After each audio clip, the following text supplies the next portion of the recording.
It's the afternoon of April 20th, 2009. I'm Michael Aron of NJN News. We are at the Eagleton Institute on the New Brunswick campus of Rutgers University, continuing our interviews for the Rutgers program on the governor, specifically for the Brendan T. Byrne Archive. This afternoon we're going to continue a conversation we began a while ago with Jim Dugan. Jim was a state senator from Hudson County at about the time that Governor Byrne was coming up in state politics. Jim was chairman of the Senate Judiciary Committee, I believe. He was instrumental in helping get Brendan Byrne elected in 1973. He became state Democratic chairman right after the primary of that year, and we're going to hear more from him about the ensuing years. Jim, we did the first part of this discussion with you probably a little over a year ago. I believe we left off at roughly the point where you were elected state party chairman right after Brendan Byrne's win in the primary in June of '73. The Republicans that night nominated Congressman Sandman to be their nominee for governor. Was the election effectively decided, the fall election? It was. That night? It was. Why? How? Charlie Sandman just he wasn't cosmopolitan enough to win an election in New Jersey. I mean, he had not a conservative, but a reactionary agenda. And I just couldn't see. I was surprised when Bill Cahill lost the primary. I didn't think the Republican Party was capable of savaging their governor, who I thought did a good job, to the extent that they did. Would Cahill have been a difficult challenge for Brendan Byrne in November? Oh, I think so. I think so. He was well motivated, and he had a lot of the same issues that Brendan had and Dick Hughes had before him. Specifically, all three of them were advocates for an income tax that all the thinking people in the state knew had to come to pass. It was time. Did you know it? Bill Cahill? Did you know that an income tax was inevitable? Oh, sure. Sure. But that's not to say that other people didn't share that view. And the one man, one vote doctrine that was implemented in this state and resulted in these smaller conclaves, 40 Senate districts and 80 Assembly districts, or 40 legislative districts, rather. Some of them had a constituency that just couldn't accept the concept of an income tax. And it took some courage for many legislators to vote against what they thought their constituents would insist on. And so we had a tough time in getting it through. There were matters of style in terms of how the income tax would be written, whether it would be simply designed to address the needs, the financial needs of the state, or it would be a social document, such as our federal income tax, with a plethora of exemptions and different social agendas that the drafters had. I was for a much simpler program, a piggyback, modest income tax, because for a couple of reasons. One, I thought that was what was needed immediately. And I thought that was what would be acceptable to a majority of the people in the legislature. Is that what we got? That's what you got. It's not very recognizable at this time, but that's what we got at that time, and it just resulted in an explosion of spending by the successor legislators and governors. What role did you play in the general election campaign of '73?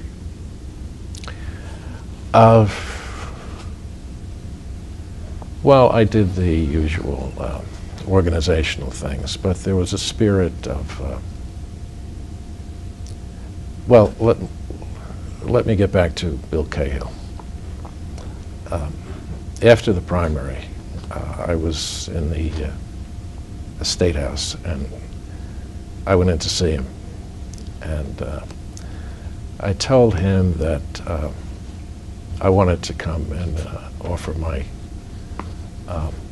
regrets that his party had denied him the nomination, because I thought he was an excellent governor and that he would have been a real competitor in terms of the discussion as to who should be the governor, whether he or Brendan should. And I said, but setting that aside, I'm delighted as the new Democratic state chairman that he's out of the picture. And I truly felt that way.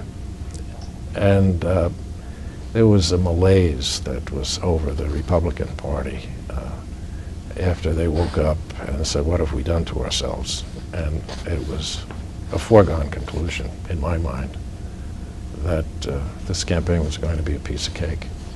Was it? I think so.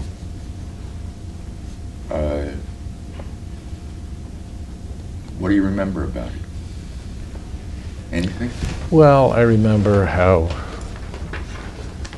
Brendan developed as a candidate from the very awkward presence that he had when he first announced for governor, to how he developed during the campaign, the style of that he developed, and his personal his personality came through. He was a very likable guy, and he had great credentials, and he was proved to be an excellent candidate. So you saw growth in that 6-month period? Yeah. He has continued to grow in the intervening years. He certainly wasn't as effective a public speaker or a public official in those years as he later became. You had affection for Cahill, I did. Did he make any mistakes in the primary other than being saddled with a couple of scandals involving people in his administration? That and any governor that was an advocate of an income tax was burdened by the honesty of the proposition of an income tax. Do you remember whether Byrne and Sandman debated? I'm not sure. Do you remember where you were on election night, November '73?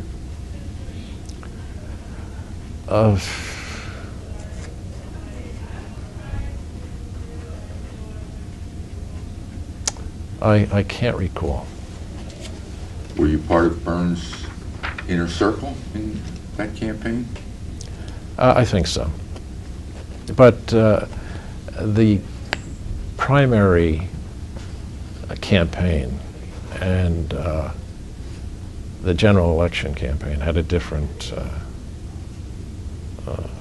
cast of, had a different staff, a different mission, and the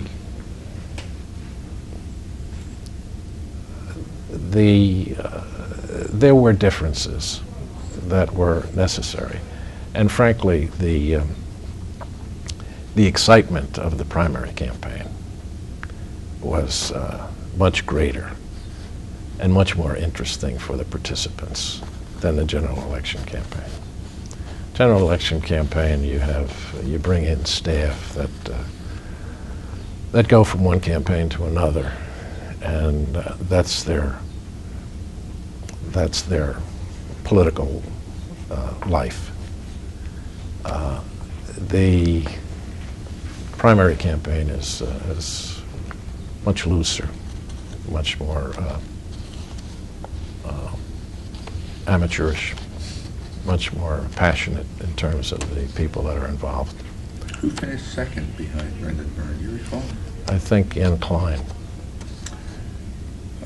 During the general election campaign, it's well remembered that Brendan Byrne said he saw no need for an income tax in the foreseeable future. Do you remember what your reaction to that was? I thought Brendan ought to see his optometrist and have a change in his prescription. You know, a lot of things are said that candidates are prompted to say, and it's not exactly a reflection of what they truly feel. What did you do for Brendan Byrne in that campaign? You said organizing. What does a state chairman who's a sitting member of the legislature of the upper house, what does he do during a 4 or 5 month general election campaign? What did you do? Well, I helped in selecting the people that were going to be responsible for the financing of the campaign. Alan Sagner comes to mind as one of them. He's very effective, very valuable member of that campaign staff. Very effective. And the state committee had had a number of people that were excellent organizers. Stan Horgan, for one, who met an untimely death. He had an excellent organization, and he was one of the best organizers that I've seen during my career. And people like Dick Leone were brought in to represent the think tank division of the Democratic Party. And there was an amalgam of a lot of different people representing a lot of different Democratic constituencies that all seemed to pull together. After Byrne won, were there any conflicts over appointments, over patronage appointments? Of course not. This was an exercise in good government, and that was the only qualification for appointment. I say that facetiously. There are always people that deserve consideration, that have talent to do different governmental, to fill different governmental offices, and there's always competition. I think that would be natural, and there are de facto Democratic leaders throughout the state that felt that they were entitled to consideration in terms of the recommendations that they would make to fill a lot of different offices. But it's only natural. Hudson County, your county, was very instrumental in swinging the primary battle to Byrne. Did Hudson feel it got its fair share of appointments coming out of the election? Probably not. Nobody ever feels they got their fair share. But objectively looking at it, yeah, I think they were satisfied. Do you remember any particular Hudson appointment? Well, someone that I was very close to was appointed as chairman of the Turnpike Authority, which at that time was a much bigger and more important job than what it is now. Who was that? Mayor Fitzpatrick, Francis Fitzpatrick. Of Bayonne. Of Bayonne, yes. And he was the Democratic chairman when, who gave the line to Brendan in the primary. And I'm sure if I had some time to recollect, I could mention others that filled offices. I was from Hudson County, and I was the Democratic state chairman, and had a considerable role in judicial and other nominations as chairman of the Judiciary Committee.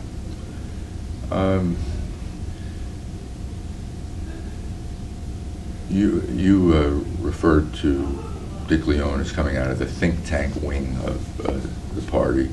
Were there other people who came out of that wing? Luke Hayden. And I think they were the two. It was always, you mentioned both names in the same sentence, usually when you were talking about politics, and the Brendan administration. Was there friction between them and the more traditional Democratic political figures? Sure, yeah. Naturally so.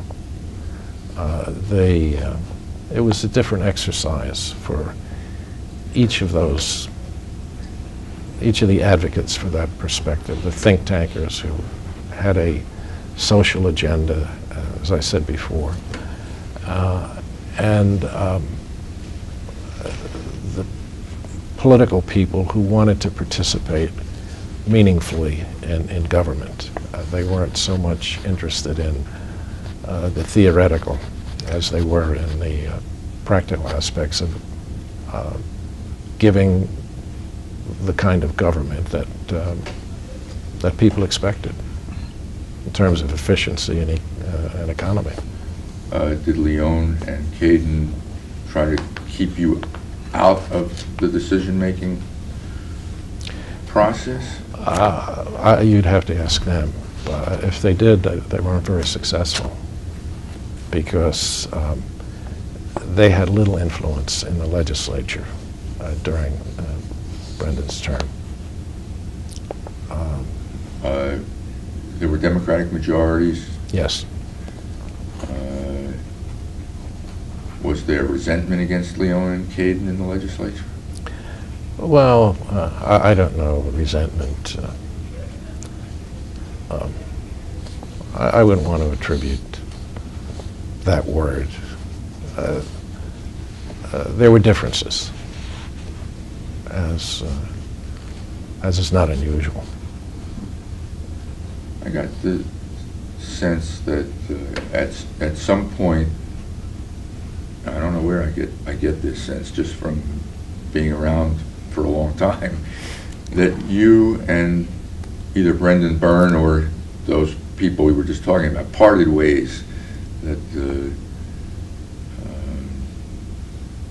you had your agenda and they had theirs, and that somehow there was a parting of the ways. Am I correct or incorrect? Well, I think we both had the same agenda, but it was, I think I was more pragmatic than they were in my approach to accomplishing what our common agenda was.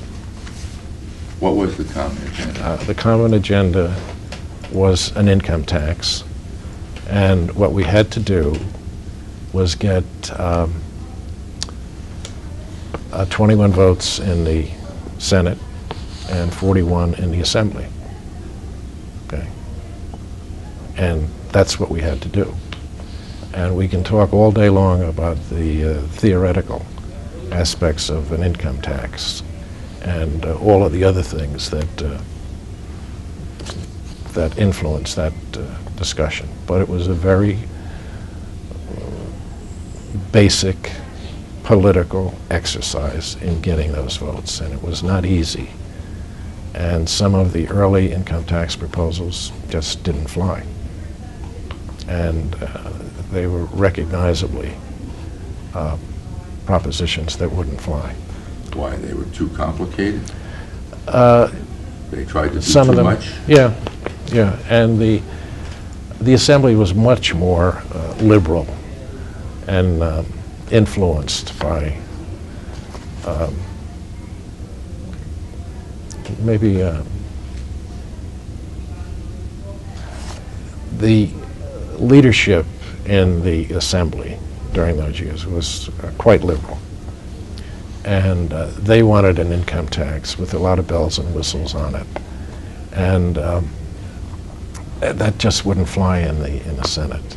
And they didn't want to, my recollection is that the Assembly really didn't want to have the Senate leadership join them in putting together something that would pass. And they didn't want it to pass? No, they didn't want, they wanted pride of authorship, I suppose, in this income tax bill that they were putting out, without any input from the Senate. Do you remember who the speaker was at the time? I know Joe LaFonte, Hudson County. As a matter of fact, he was my from my assembly district. Bill Hamilton, Al Burstein. They were all influential in putting together the assembly version of what an income tax should be. And in the Senate, we had Pat Dodd, who was the president, and me, and a number of others that were less enthusiastic about that kind of an income tax. And there were some,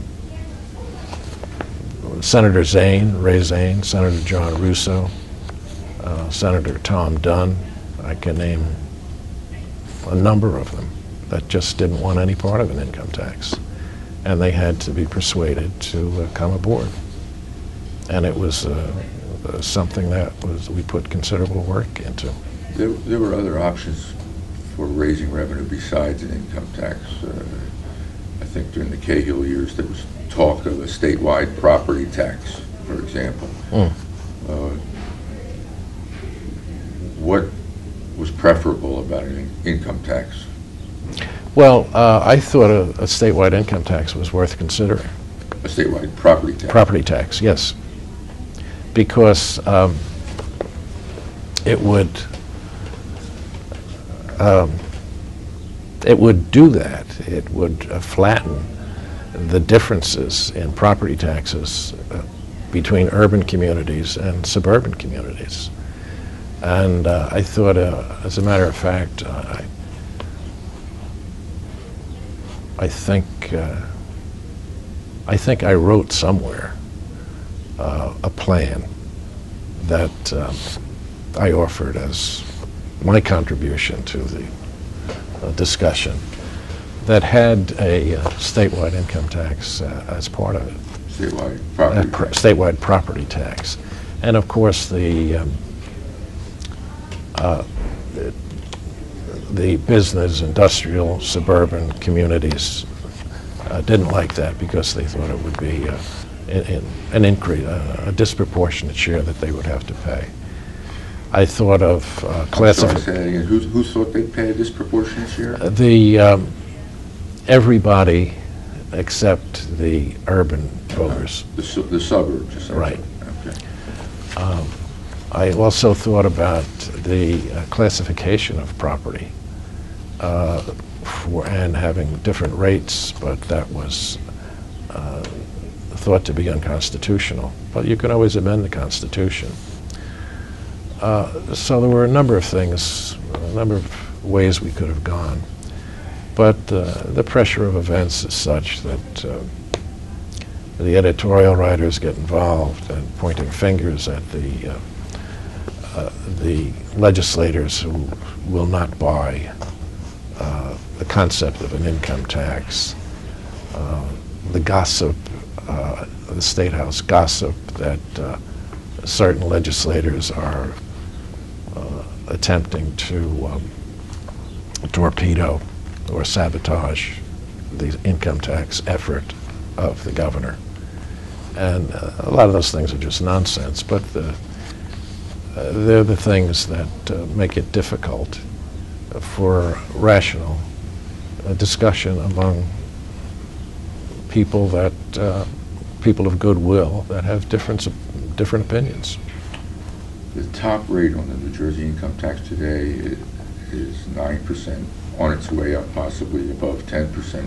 Do you recall what it was when I think it was 2. Passed it, 2%?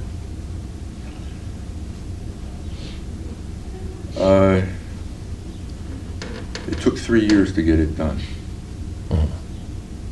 Why did it take so long? Well, it took longer than that. It took 4 years of Cahill and 4 years of Dick Hughes, or maybe 8 years of Dick Hughes.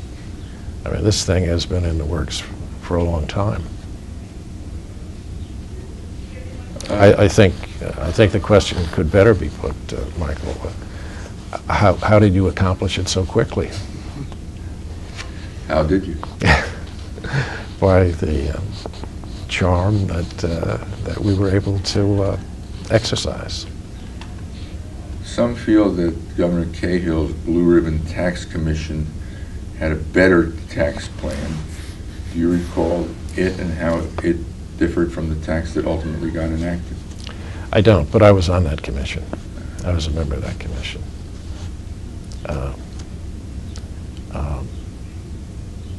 I don't recall. Maybe that was the statewide property tax. It was an income tax? Yeah. Who was your key contact in the governor's office? Perhaps the governor? The governor. The governor. Anybody besides him? No. Was he responsive to your Sure, I had entreaties? I had easy access to him, and I was very candid. I mean, we didn't waste a lot of time with social chatter. I mean, we did business. Ed Crabiel was useful in those discussions, but usually it was Brendan one-on-one. I mean, I had a very good working relationship with him. We didn't always agree, but we had common cause in the income tax. Remember something you may have disagreed on? It was more tactics than strategy. And I can't recall, but I knew that our relationship had suffered as a consequence of the battle for the income tax and the politics that was attendant to that and to other things. You know, as Democratic State Chairman, I presided over the Democratic State Committee and had a loose organization with all the Democratic county chairmen. And they all had big appetites for patronage. And in some cases, they were seeking more than what was reasonable, but they had reasonable requests for political patronage jobs that I thought in some instances did not get adequate consideration by the governor. And I told him that. Patronage has a kind of negative connotation. It does. Let me put it more euphemistically. You know, or help us understand why it has the negative connotation as a word. Well, it's not so much different than the word politician. You know, I think if you went to the dictionary, you might find a different definition of patronage than what we commonly accepted. In the political community, where you talk about political patronage, it has that bad connotation, that it's the attempt to place in a public office someone who's not competent to do that job. Okay, that's patronage as perceived by a lot of people. I think more simply and more euphemistically, it could be the advancement of a qualified person for a public office, or the recommendation for that. So, assuming that the county chairs that you were just referring to were putting qualified people before the governor for consideration, working through you as the state chairman and as someone close to the governor, why was Byrne not responding? Well, there's a certain, there's a difference between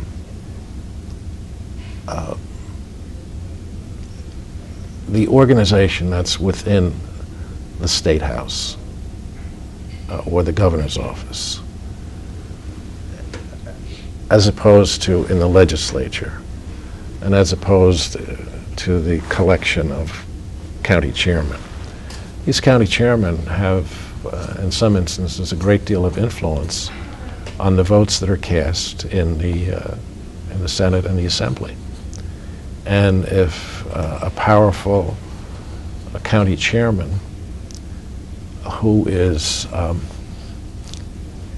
able to give or deny renomination to a legislator, that's a significant factor in the operation of government and the passage of legislation. Who were the powerful Democratic county chairs of that era? Well, Harry Lerner, just by reason of being the chairman of Essex County, Frank Fitzpatrick of Hudson, Nick Venezia of Middlesex,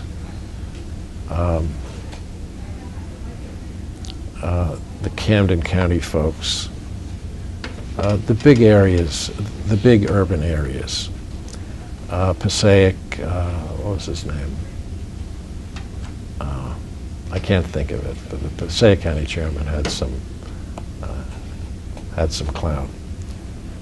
And people of that, and if you count up all the legislators that come from those different vicinages, it's a big block of votes. That's not to say that the legislators are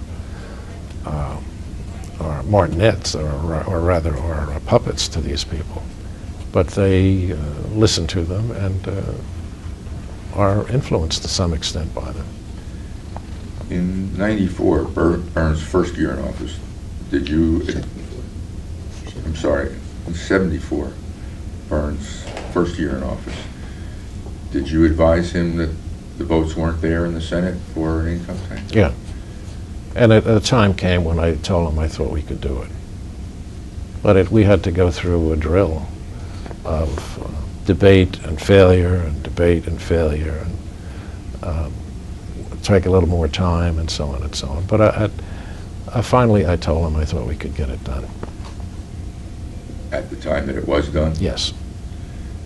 How instrumental was the court ordering the schools shuttered in July in persuading reluctant legislators to vote for the tax?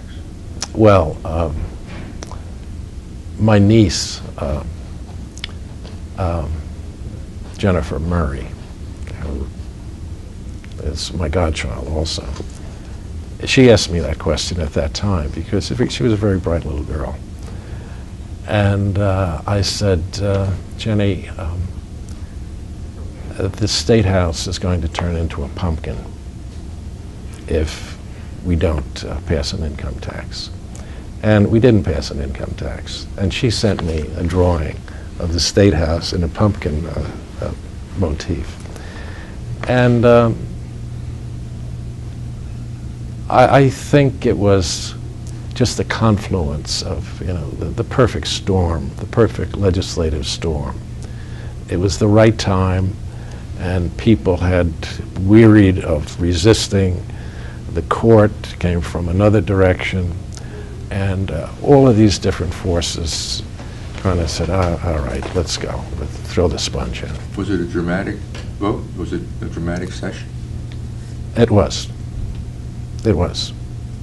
Did you speak? Yes. Do you remember any of the key swing votes you were working on over the years? Tom Dunn, of the mayor of Elizabeth. Did you get him ultimately? Yes. Yes. He provided the 21st vote. And then a couple jumped on.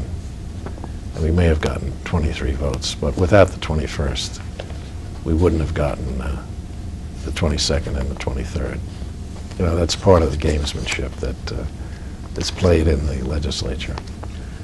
Did anything else happen in the first term that's worth remembering?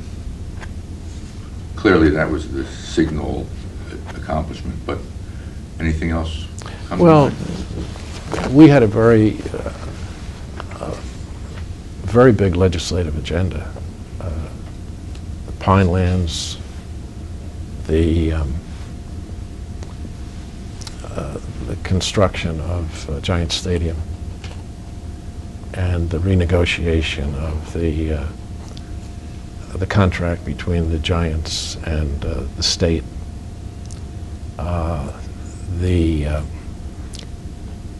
moral pledge of the state's credit by the legislature. That was a resolution authored by Ray Bateman and myself that said that that gave comfort to the lenders who were going to do the construction financing and the permanent financing for the Giant Stadium, that if there was a default, the state was pledged to guarantee payment.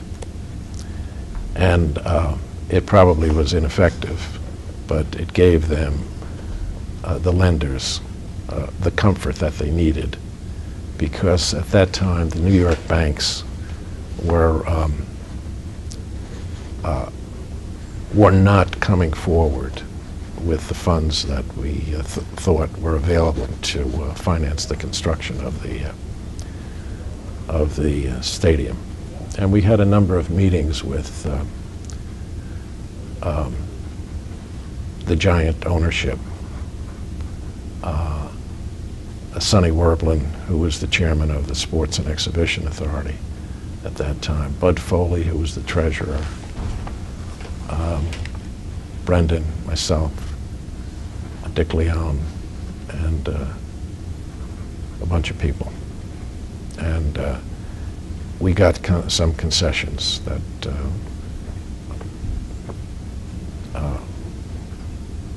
for amending the agreement to give the state more money and make a better deal for them. How successful do you think the Meadowlands has been, or how much of a positive has it been for the state of New Jersey? Oh, I think it's been very positive. I think without it, there would have been chaotic development in the Meadowlands, and who knows what would be there now. They've made some mistakes, but they've erred on the side of caution for the most part. And what do you mean by that? Well, there's complaint that it's very difficult to get anything done in the Meadowlands in terms of construction.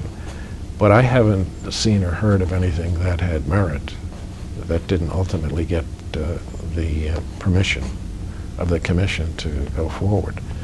There have been mistakes recently the NCAP fiasco, the Xanadu project that has yet to be determined whether or not it's going to be successful or not. But in any event, those things would not have been tried unless there was some kind of regulation and oversight by the Meadowlands Commission. And it was, there was a lot of oversight that wasn't very good on the part of Governor's office during the McGreevey administration. I don't mean to single anybody out. The economic problems that are prevalent in the state and the country right now in terms of Xanadu, and lots of other things, but I think they've done a pretty good job. And they've had good leadership, I think. Was casino gambling an issue in the first part? It was. It was. The governor believed that a constitutional amendment to allow gambling in Atlantic City made sense? He did. Did you? I did. I did not think a constitutional amendment that allowed gambling throughout the state made sense, and I took a position against that. And I think the governor took no position, but I would not raise any money for that proposition. I thought that was, I just didn't think that had any merit. Then when it was, I remember Wayne Dumont and some of the rural, the senators from the rural sections of the state, the Northwest, that wanted casinos up in that area. They were disappointed that they couldn't get support for it. And it went down pretty badly. A couple of years later, there was another referendum amending the Constitution that provided that the casinos, the venue for the casinos would be restricted to Atlantic City. I thought that was a good idea. Lots of other people did too. So that passed very comfortably. And that was, and then there was the enabling legislation that followed that my committee, the Judiciary Committee, had jurisdiction over. So it was very interesting and very useful, very profitable for the state, and a boon to Atlantic City and South Jersey. It hasn't fulfilled its promise completely, but it's on the whole, it's been something that we accomplished and have some pride of authorship in. Do you think it would have happened were it not for Brendan Byrne? His successor, Tom Kane, opposed gambling. Well, again, the Byrne administration and the legislature that he had were enthusiastic. They had an appetite for change and doing things, and I think we worked well together. We had overwhelming Democrat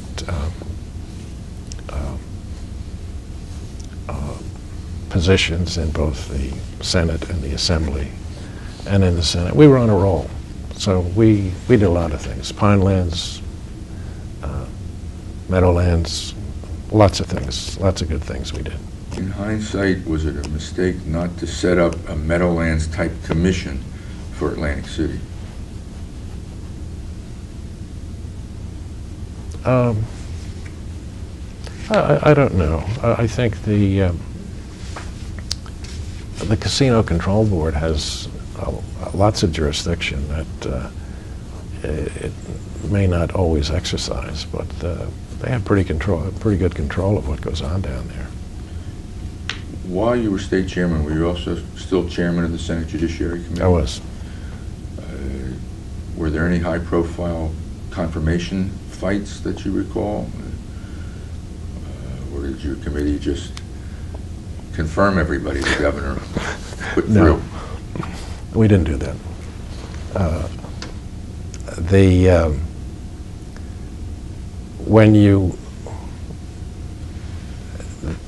When you ask that question, I think that it's a good thing that the Senate has maintained the practice of senatorial courtesy. Because some of the people, and I'm not going to name any of them, who were nominated for high office, judicial, prosecutorial, and otherwise, I used to get them before they were submitted, after they had been vetted by the state police and anybody else that wanted to bring to our attention reasons why they should not be confirmed. And I used to discuss it with Brendan. And many times the nominees withdrew from consideration because Based on the initial state police four-way, or based on your picking up a sense from your Senate colleagues that this was a bad choice? yeah, both. Both. Yeah, the state police was not the final arbiter of the qualifications or the merit of any of these people. But sometimes they missed a lot of things. Something that a senator from that person's Sure. county would know. Yeah. Yeah. Senators have always been protective of the privilege of senatorial courtesy. Governors have often been critical of the practice, but you think it works? Absolutely. Absolutely.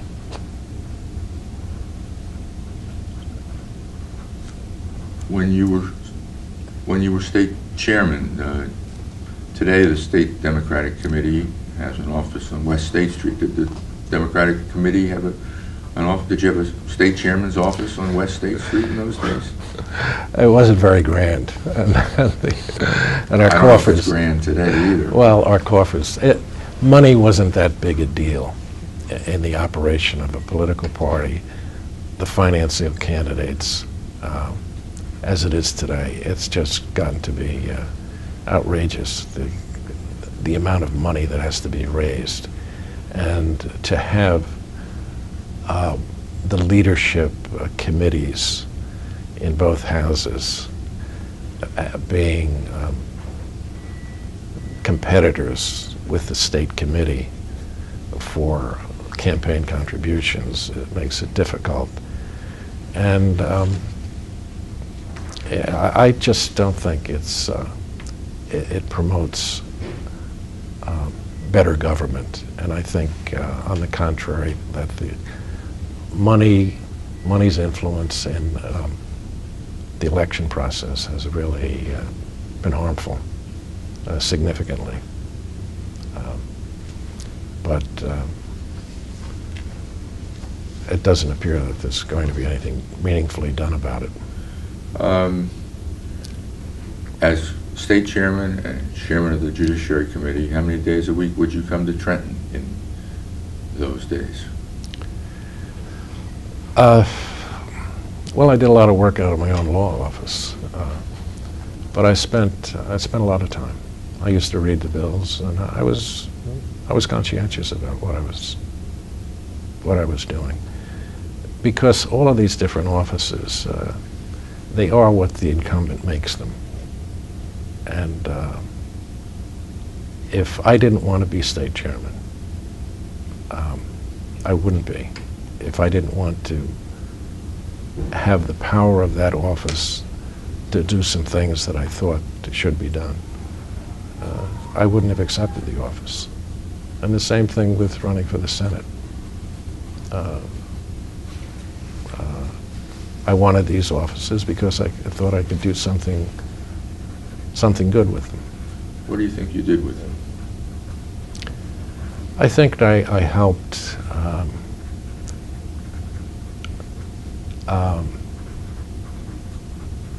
all of the above. The above being casino gambling, income tax. You know, they don't have any portrait of me hanging in the Bayonne City Hall saying the author of or the sponsor of the state income tax. That's still something that people, hold against a lot of the people that were initially involved in getting it passed. But it's, and that's one, I don't know, I'm babbling now, I suppose, but I think it's more important to do the right thing than it is to get reelected. And I never wanted to make a career out of being a legislator or being in government, because for one thing, if you have a family to support, you can't make much money as a full-time legislator.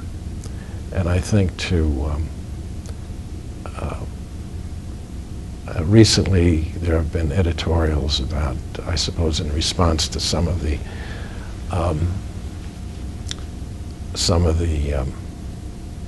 indictments of legislators. There are the traditional editorials advocating full-time legislatures. I think that's absurd. And I'm not a historian, but I think I've read the Federalist Papers, and the people that put this country together were citizen legislators. They didn't make a career out of it for the most part. And I think that legislators now, with the kind of budgets that they have individually, what they get paid, the work product that they, or the volume of the work that they do, it doesn't add up to a full-time employment. And I think it denies people that have other careers, citizen careers, the opportunity to be in government. Do you believe in term limits? I'm a little bit ambivalent about that, but for the most part, yeah. If I had to come down on one side, I would limit the maybe the Senate to 3 terms. 12 years is plenty of time. As a matter of fact, I think 3 terms, it would be 10 years because of our decennial census. And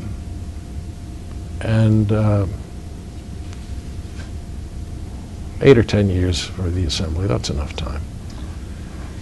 I'm sure this is not going to... Can you edit that so that when my fellow senators see that, or my colleagues see that, they'll say, what were you doing? How do you feel about initiative and referendum? I like the idea. I do. I know California has gone, a little bit crazy with some of the things that they've done, but I think an initiative amendment could be fashioned so that it would be more confined than the California version. And I think it's a good idea. A Democrat who favors term limits and initiative and referendum is probably a fairly conservative Democrat. Are you a fairly conservative Democrat? A middle of the road.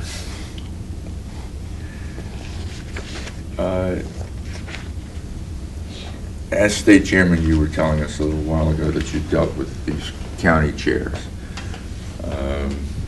What was the relationship between Brendan Byrne and Harry Lerner, given that Lerner didn't back Byrne in the '73 primary? Well, Harry Lerner had a local candidate, Ralph DeRose, and I suppose Harry was looking over his shoulder to see that he would be the people's choice himself for renomination to the county chairmanship. And Ralph was a very prominent citizen of his county and had a lot of support. And it wasn't, I'm sure Harry called Brendan, especially during the end of the campaign, as it looked obvious what the outcome was going to be, that, you know, Brendan, this is something that I think you'd be a great governor and blah, blah, blah. But, you know, that's kind of the rhetoric that politicians indulge themselves in. So there weren't problems between the two of them once Byrne became governor? I don't think so. I think it was more on the in-house governor's staff than it was the governor himself, because Brendan is a very easy guy to get along with, and I'm sure he and Harry Lerner had a decent working relationship. Did you advise Brendan Byrne that Dick Leone, Lou Caden, and Jerry English were personality problems in dealing with the legislature, and that you needed other people involved in the dialogues who might be more compatible? Somebody may have done that.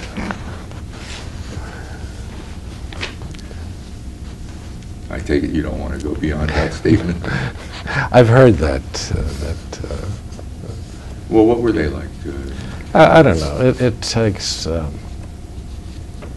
It's just different personalities, you know. And I don't mean this to apply to either of the three of them. That some people are thought to be supercilious and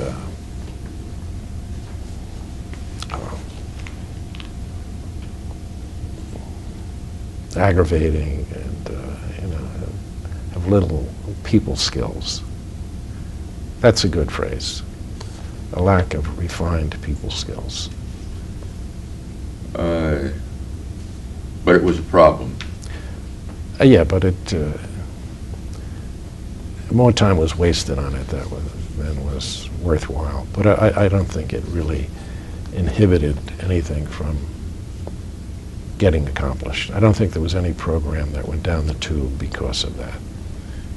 Do you recall whether Brendan Byrne tried to influence the selection of the legislative leadership in '74, '75? Yeah. Was he successful?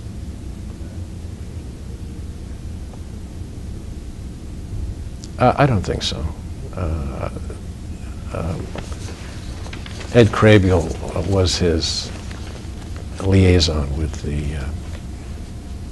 the legislature, because Ed had come from the Senate and served a number of years in that body and was the minority leader.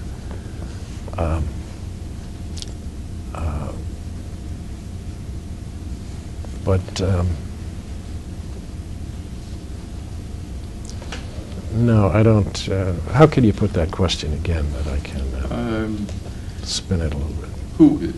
The legislative leaders, I gather from our prior discussion with Pat Dodd in the Senate and Joe LaFonte in the Assembly. Right. Did Brendan Byrne want somebody else in either of those positions, do you know? Well, I don't know if he did, but I think it was the governor's staff wanted other people, And there were traditions that I don't think were particularly effective as to the rotation of the Senate president. And I think Pat Dodd had, I think Matty Feldman felt he, I think if push came to shove, if Pat Dodd didn't agree to, with Brendan and with Ed Crabiel and with me, that he would step aside. If push came to shove, he would have been... Didn't agree on the income tax? No, didn't agree on stepping aside as Senate president. If he had wanted to continue and made a fight of it, he would have won. But Who Pat... did win? Matty Feldman, I think. And, you know, when Pat... That's my recollection. And we all got together. I mean, there were able people that could fill those seats. Pat Dodd wasn't the only one, and certainly I wasn't the only one that could fill the Senate Judiciary Committee's chair. Right after Brendan Byrne was elected, Governor Cahill made an 11th hour appointment to the bench, the High Court, naming Governor Hughes as Chief Justice of the state Supreme Court. Do you remember what the feeling was in the Byrne camp about that sort of preemptive kind of a move? That move was so well received throughout the state and in the Democratic Party that not to go along enthusiastically with that and praise Governor Cahill for his wisdom, that it would have been absurd. I mean, Dick Hughes was one of the most popular people that has ever held public office in this state, and most effective. I mean, he was just a giant. Was Brendan Byrne popular with the public during his first term? He was a mixed bag. I would say yes, he was personally, notwithstanding the fact that the one-term Byrne slogan caught on. But he proved his popularity by winning re-election when nobody thought, or very few people thought he would. Did you? I did. Why? Because he was believable. And Ray Bateman, who was a friend of mine, who ran a terrible campaign, and he wasn't believable because of his stance on the income tax. And people just didn't buy it. And I thought he would win, yeah. You thought Brendan Byrne would win? I did. Because he was the better candidate and ran a much better campaign. He had a tough primary that year. Some of his own cabinet I know. challenged him. But I know. But they were presumptuous in doing that, and that's the way people felt about them. Nice people, you know. If they had agreed on one of them, might that person have won? I still think not. Did the public dislike Brendan Byrne after the income tax? Did the public turn on Byrne for a period of time anyway? I know they re-elected him, but for a period Oh of yeah, time. there was shock and awe when they were faced with the notion of people getting into their pocket or into their paycheck. But he weathered the storm. Did you have to stand for re-election in '77? Well, it was very interesting. I did. And I really had done the things that I wanted to do, and I didn't want to run again. But Paul Jordan, the reform mayor of Jersey City, I don't know if you recall him, he wanted to run for governor. So he... In 77? Yes. And one of my oldest and dearest friends is a high school classmate, Bernie Hartnett.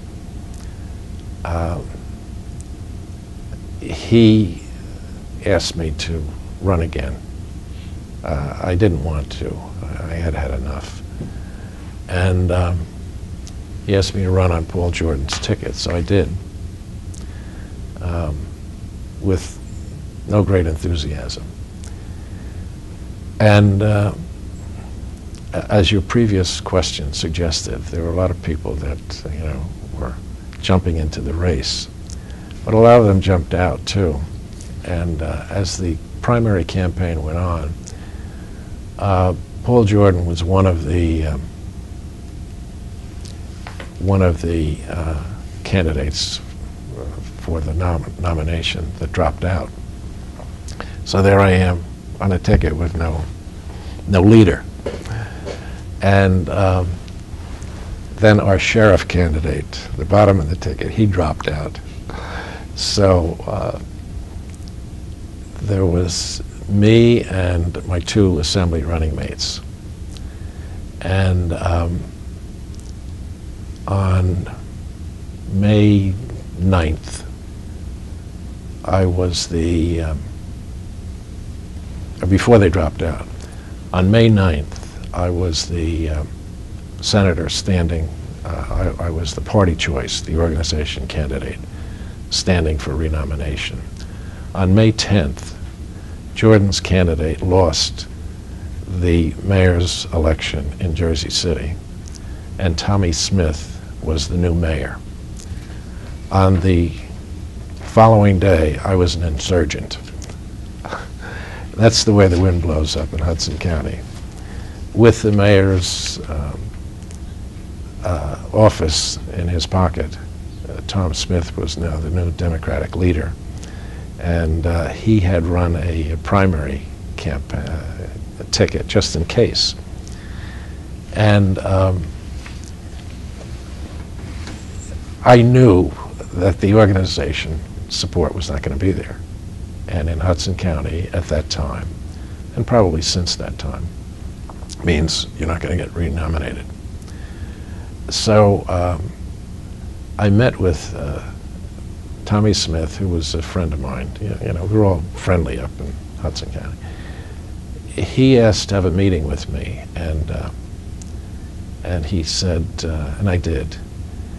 And he said, Jim, he said, I was a little bit surprised at the election.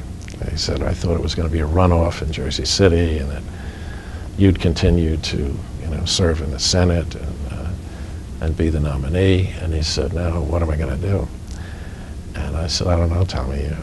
You'll have to figure that out for yourself. And he said, well, here's what I figured out. He said, I'd like you, since Paul Jordan has dropped off your ticket and the sheriff candidate has dropped off your ticket, he said, I'd like you to drop off your ticket and join my ticket as our Senate candidate. Who was on his ticket as a Senate? Wally Scheel. And I said, well, that's flattering, Tom, but he said, look. Wally Scheel was Tommy Smith's best political friend anyway. Yeah, they were teammates on St. Peter's basketball team. And Tommy F.X. Smith, right? Tommy F.X. Smith, yeah. And Wally was okay with that. He didn't care that much. And I said, well, let me think about it. I said, I'm not inclined to do it. So I called him the next day and I said, on one condition. He said, okay. He said, what is it? I said, you got to take both of my assembly running mates. And he said, I can't do that, Jerry. And I said, oh, I know you can't, but that's the only way I'd do it. And he said, okay. Who were your assembly people? Bill Perkins and Morris Pessin. So I had a great time campaigning, knowing that I was not going to get renominated. I had a lot of fun, and it was great. But that's another few weeks, I guess. Then. Yeah. 3 weeks of campaigning. Yeah, about 3 or 4 weeks. Yeah. Why was it so enjoyable? You could say whatever you wanted. Yeah, and you know, I had no expectation of getting renominated, and I maintained my standing with the people there, and I was happy to be out of it, to tell you the truth. Yeah. Yeah. Why? Well, I had an agenda. On the national level, I wanted to have some meaningful role in the election of a president. And that's the reason I got involved with Hubert Humphrey and Jerry Brown in '76. And that didn't materialize. Came close, but no cigar. I wanted to have to do something in the legislature. I thought we needed a tax reform and a number of other things. And the agenda the legislative agenda that we accomplished, as far as I was concerned, that satisfied me. I felt pride of authorship in a lot of these things. And I was very satisfied with my performance, and I didn't think I had to do an encore. Why did Paul Jordan drop out of the gubernatorial primary? I guess because, one, he lost Hudson County by reason of the fact that he resigned, or he did not stand for re-election as mayor.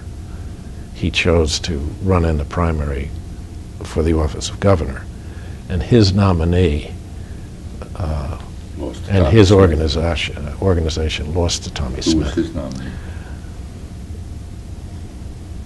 I forget.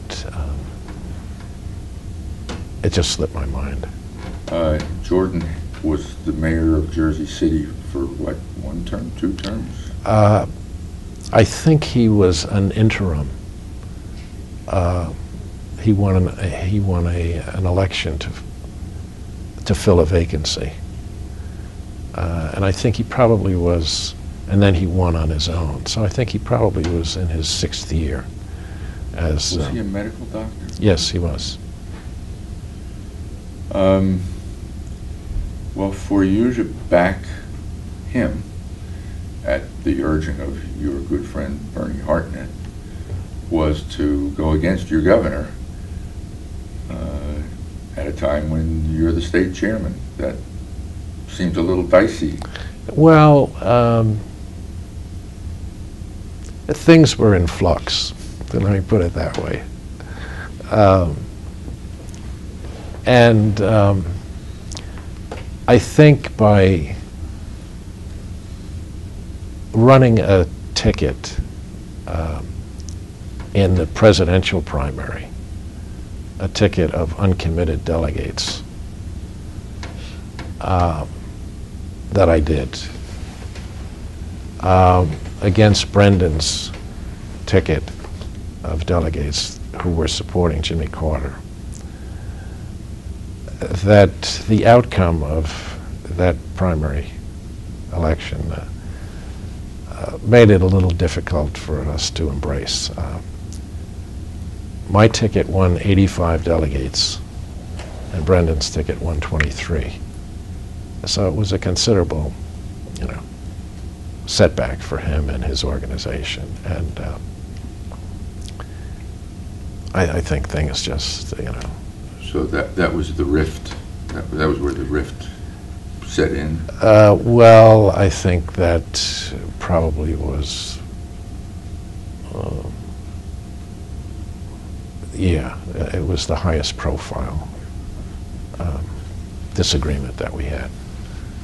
You say you won delegates. You're talking about in the primary election. Those were the people who were elected to be delegates to the Yes. National Convention. Yeah.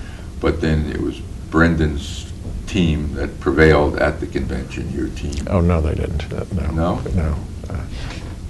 At the national convention. The National Convention. No. Well, I mean, Jimmy Carter got I know. nominated. But I put together a solid delegation, and we voted unanimously for Jimmy Carter. My 85 delegates voted, and Brendan was a delegate, but he wasn't the chairman. I asked Pete Williams to be the chairman. And so Brendan was a member of the delegation, but it was not his delegation. What kind of guy was Pete Williams? He was a great guy, and I think it was a real tragedy what happened to him.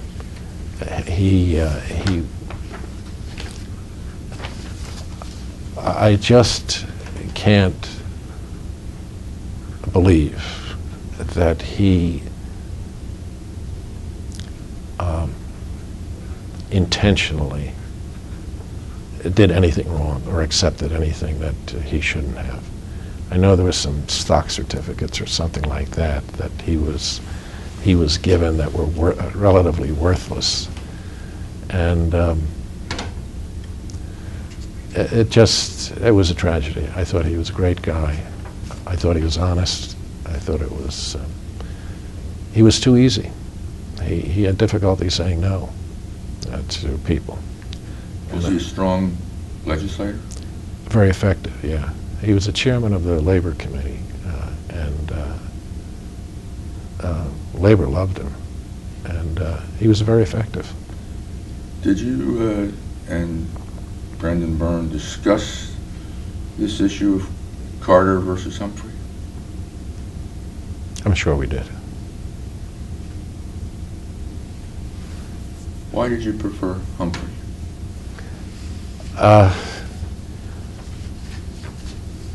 I didn't think Jimmy Carter was electable, to tell you the truth. He certainly wasn't in New Jersey. He lost the state by 60,000 votes. As a matter of fact, he called me down in my house in Seagard the Sunday before the election. And by that time, we had reconciled to the extent that, it was possible. And he said, essentially, Jim, how am I going to do in New Jersey? I said, Governor, I don't have encouraging news for you. He said, well, be honest with me. I said, I think you're going to lose the state. He said, big? I said, 60,000 votes. And that's what happened. He just didn't connect with the electorate in New Jersey. And to edge out, to win by the narrow margin that he did after the Nixon debacle, proved that he just wasn't a good candidate. And Hubert Humphrey, I thought, was great. Were there ever other differences between you and Brendan Byrne prior to this diverging of the ways over the presidential race? Well, we had different approaches to the income tax. We had some problems with appointments, but all of those things were manageable. I think there were people that had an agenda that included keeping the governor and I apart, as is. You think there were people who had an interest in keeping the two of you apart? Yeah, I think so. I think so. The Dick Leone, Lou Caden axis? Well, memory has failed me who those people are, but I asked you why you preferred Humphrey. Why do you think Brendan Byrne preferred Jimmy Carter? Brendan jumped on the Carter bandwagon pretty late in the game, and he perceived Carter as being on a roll, and that he was going to be the nominee. And Carter got off to a good start. And we had California, Ohio, and Louisiana, and New Jersey were the last primary states. And Carter won Ohio, California, and lost New Jersey. That still didn't give him enough to get the nomination. Who beat him in New Jersey in the primary? The uncommitted slate. The uncommitted slate. We had a two-headed horse in that race. We featured Hubert Humphrey and Jerry Brown. Both of them came in and campaigned for our uncommitted slate, and were the principal speakers at our different fundraisers. That's what happened there. Were you still in the Senate when Brendan Byrne tried to put Senator Steve Wiley on the state Supreme Court?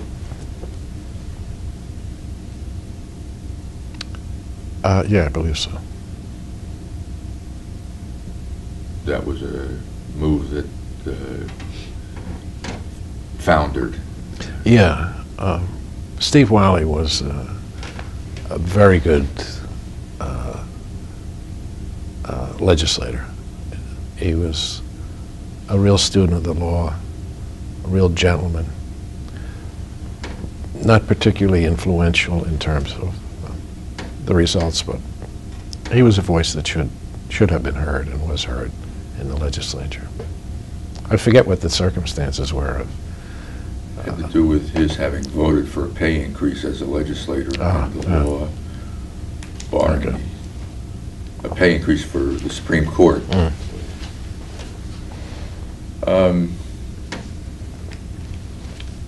So you left the legislature after '77, right? Yes. So you were not there when Brendan Byrne named Robert Willentz to be the Chief Justice of the Supreme Court. Okay. Did you have a view about that appointment? Sure. I knew the Willentz family, and Bob Willentz was counsel to the Democratic State Committee when I was the chairman. I knew his father, his brother, the family. It was, again, he was a real student of the law. Good appointment. Sure.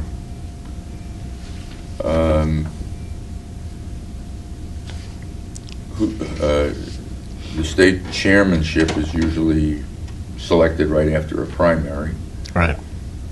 So Brendan Byrne wins renomination in June, and who's his choice to succeed you as state chairman?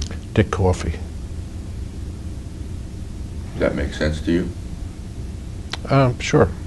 I chose not to stand for renomination, so I say that, of course, facetiously. You didn't have a chance, is what you mean. I didn't have a chance. I didn't have any interest in it. It was a great run that I had, but you know, you move on to other things. That was a chapter that closed. If you had run Ray Bateman's campaign in 1977, what would you have done? I would have told him that he had to support the income tax because he did so in the legislature. And Did what he vote for it? Early? Yes. And he had all the right instincts about it. And he was pillared by the editorial writers, and for doing that, for reversing his field. And not so much that they influenced the vote, but they influenced the the people who run the campaign and the advisors and so on. And I think they panicked. And Ray had some other problems during the campaign that distracted him. And Personal issues? well, I think there were family issues, you know, some ill health or something like of that nature. But but the big thing was his disavowal of support for the income tax. I thought that was that took away his credibility. Did Brendan Byrne make any mistakes in the first term that held him back in standing for re-election?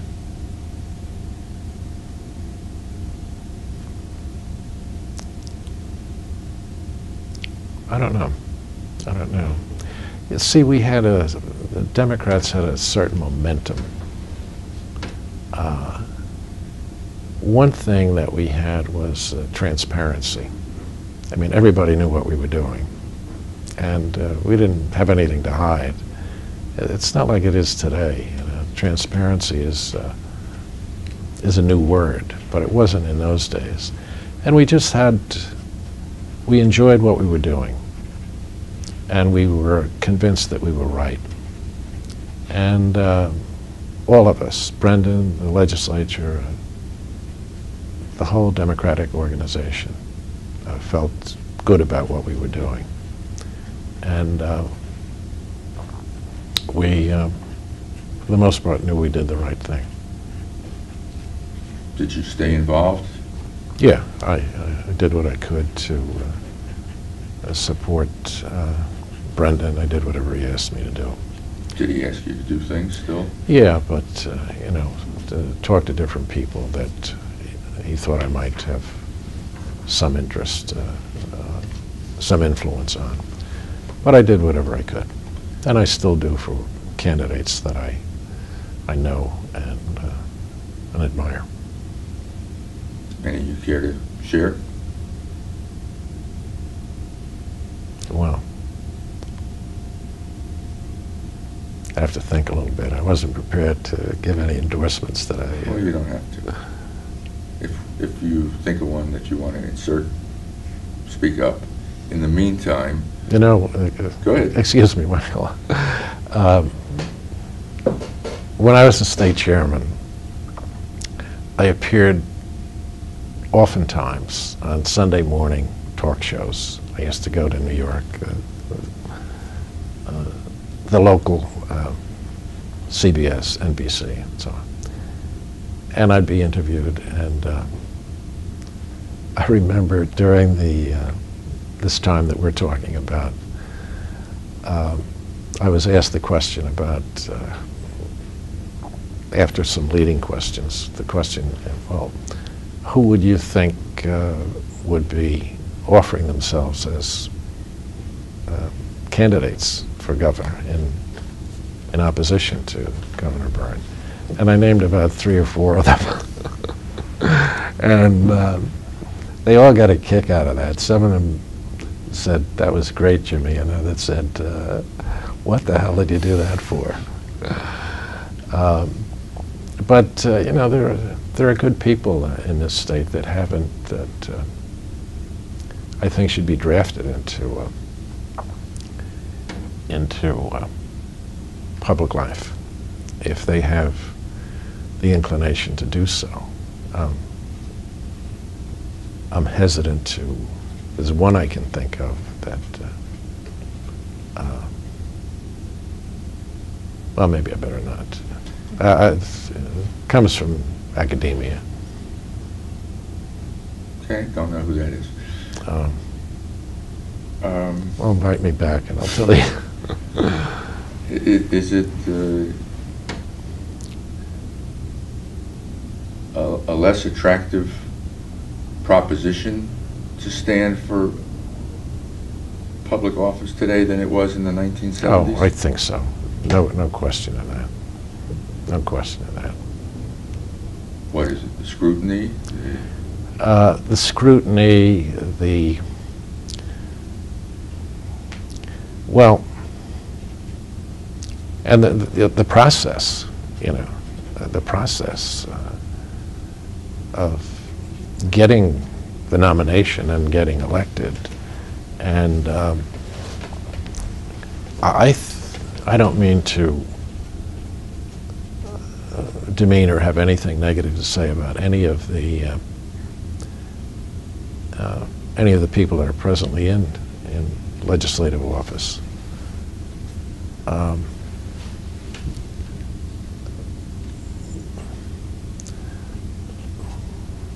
But I think it was easier to get quality candidates under the old system that prevailed in this country, in this state, until the last 20 years or so. It just seems to me that this full-time legislature concept is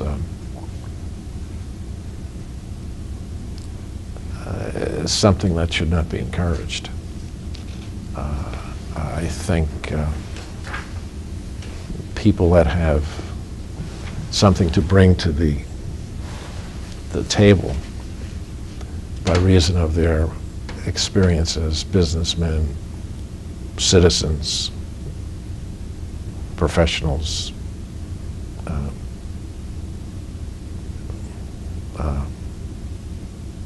representatives of nurses, doctors, whatever, have a better chance of getting the nomination under the old system, where some of these county chairmen that I was making reference to earlier in this conversation,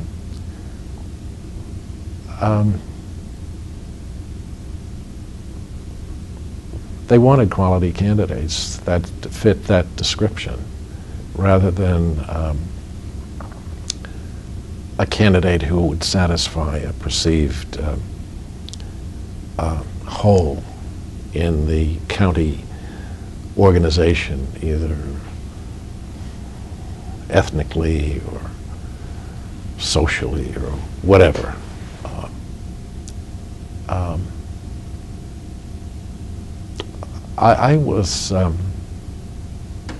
I hope I'm not proved wrong, but I have the impression that the people that I served with were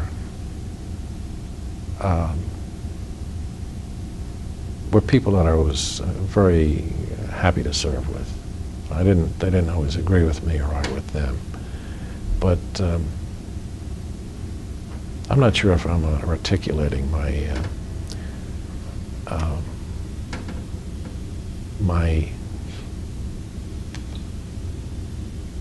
dissatisfaction with the way things have gone in recent elections. Looking back, if you could change something in the way politics and state government have evolved since your time, I think you've already said you would like to see much more turnover among legislators.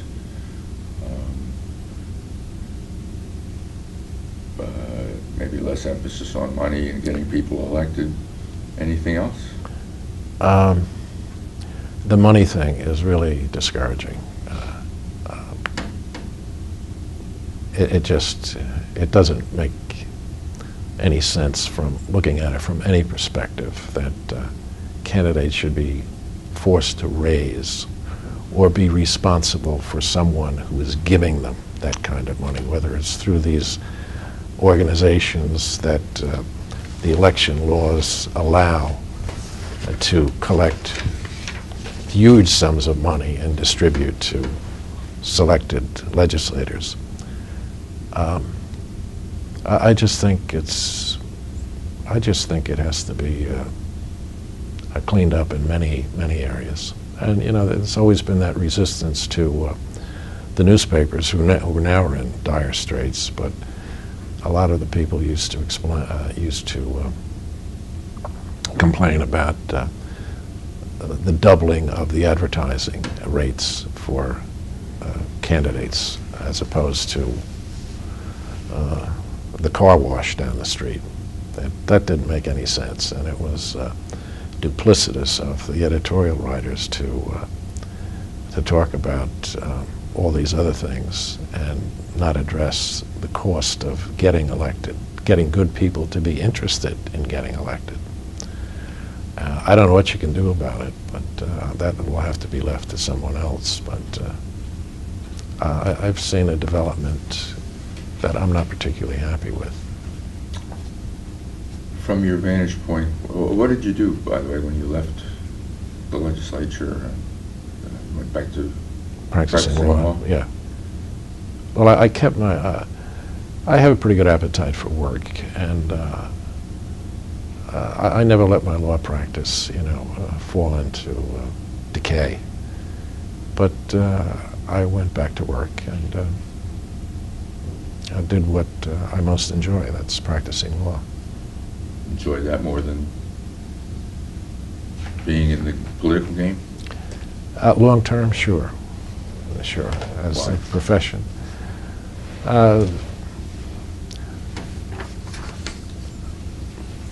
You have less restraints. You make all your own decisions. You set your own agenda. And there are a lot of good things that you can do. I enjoyed trying cases. I had a lot of fun. And it was profitable. So you were a private citizen during the second Byrne term. From your vantage point, how did the governor do during that second term? Oh, I thought he did pretty well. But I think all the action, or a lot of the action, was in his first term. It was... yeah, I'm sure that was the case. Do you think he grew in office second Oh, he did. term? Sure.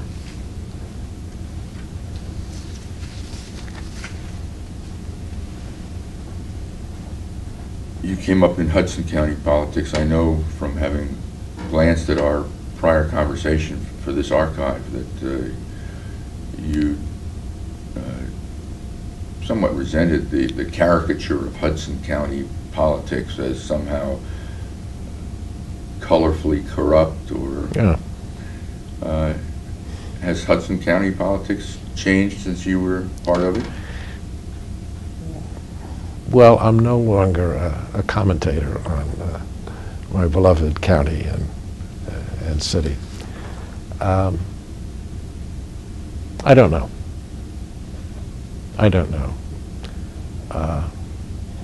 My comment would be no more valuable than anybody else's that reads the newspapers or just is aware of what's going on. You think Hudson still gets a bad rap? Yeah.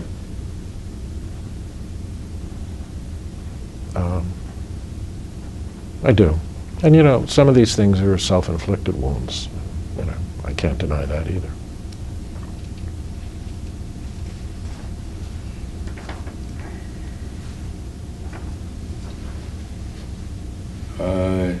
In hindsight, was the whole Robinson v. Cahill, Abbott v. Burke mandate to spend more in urban school districts a mistake?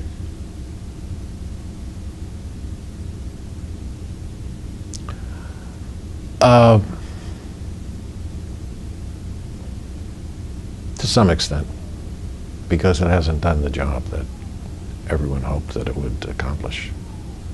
The proof of that is in the pudding, I suppose. And I'm not sure that the tons of money that have been raised in the name of better education for the kids has been used for that, to accomplish that. I just think well, my wife was the president of the Board of Education in Saddle River, and she did a marvelous job. And she's been she did some spectacular things to improve the quality of education there without spending a lot of money. And I look around and hear through her commentary about the inordinate amount of money that's consumed by the administration of these schools, with schools that have principals and superintendents and vice principals and a whole cadre of staff that eats up so much of the budget that it's incredible. And the teacher's appetite for benefits is insatiable. And I don't think the courts know, notwithstanding the deluge of information and statistics that they get in these cases, the Abbott cases, is properly interpreted by those courts. So again, non-specific, but I don't think it has accomplished the job that it was meant to do, and especially the income tax money that goes to that purpose. You say your wife was president of the school board in Saddle River? Yeah. For how long? About 4 years. During that time, she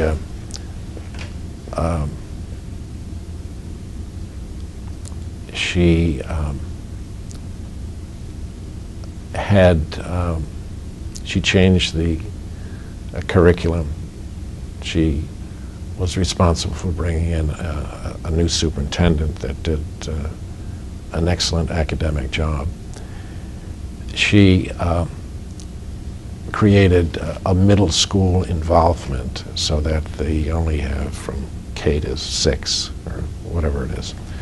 And she sent the kids after that to 2 different middle schools that served the surrounding community. She made she gave the kids that graduated from those middle schools 2 choices of fine high schools, Northern Highlands and another school up there that really enhanced the educational opportunities for the kids. And as a consequence of that, a lot of people, new people that move into the community, say they did so because a lot of people that are looking to a place to locate and educate their children make inquiries about what kind of education they're going to get. And that's proof of the pudding. And she renovated the physical structures in the school complex, and did a lot of things. And so I'm vicariously aware of what's going on in the school systems throughout the state. You sound proud of your wife. I am. I mean, I think she did a terrific job. How many children do you have? 6. What are they all doing? My baby is in Seton Hall Law School. She's a freshman. Her sister works for one of the larger firms in the state. She finished a judicial clerkship and is now a member of the litigation department in Cole Schatz, one of the larger firms in the state. James is, as I told you, interested in public life and is now the director of business development for the Meadowlands. And our 2 other girls are married with lots of children. And Kristen has a doctorate degree. And they're all well educated with master's degrees, and Eric, the oldest, is in finance. In hindsight, and to wrap up, was Brendan Byrne a good governor? Oh yeah, yes, I Also, truly believe that. He got the job done. He recognized what had to be done, and he got it with a significant cooperation from his the legislative branch that I think truly deserves almost, or maybe even an equal amount of kudos for what Brendan accomplished, and it was a great experience, and it was rewarding to serve with Brendan. I'm happy that he came along at the same time that I was getting involved. I think that's a good note to end on. Thank you, Jim. Okay.